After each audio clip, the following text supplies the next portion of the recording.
Episode का आगाज होता है एक खामोश घर से, जहां पिया अपनी माँ के पास बैठी है, लेकिन दोनों के दरमियान अल्फाज नहीं, सिर्फ खौफ और मायूसी है।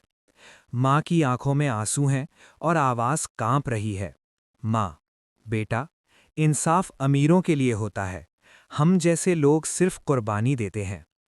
पिया की आंखें भर आती हैं, लेकिन वो चुप रहती है। उसकी खामोशी चीख रही होती है।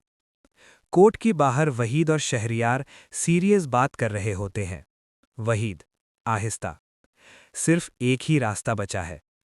असलम साहब को बाइज्जत बरी करवाना है, वरना ये लोग चैन से नहीं बैठेंगे। शहरियार गहरी सांस लेता है। शहरियार, मगर अगर पिया को इस सच का पता चला तो वो टूट जाएगी। और हमें महसूस होता है कि सच छुपाया जा रहा है। आलियार अपने कमरे में अकेला बैठा होता है। टेबल पर न्यूज़पेपर्स, कोर्ट डॉक्यूमेंट्स और फोन पर मिस्ड कॉल्स।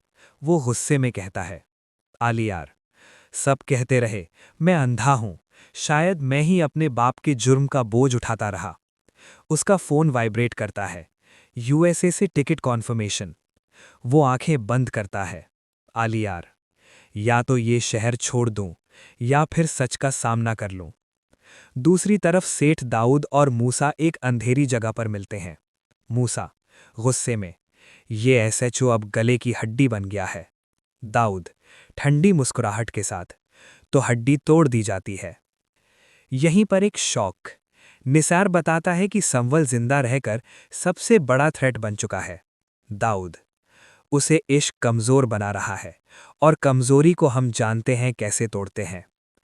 हॉस्पिटल के बाहर संवल जख्मी जिस्म के साथ खड़ा होता है। पिया उसे देखकर घबरा जाती है। पिया, तुम फिर आ गए? तुम्हें रेस्ट चाहिए। संवल, हल्का सा मुस्कुराकर, जब तक तुम खड़ी हो, संवल का गिरना मुमकिन नहीं। ये सुनकर पिया की आंखों से आंसू गिर जाते हैं, लेकिन वो पीछे हट जाती है। पिया, टूटी आवाज में, तुम अपनी जिंदगी बर्बाद कर रहे हो मेरे लिए। संवल सिर्फ इतना कहता है, अगर ये बर्बादी है तो मुझे मंजूर है।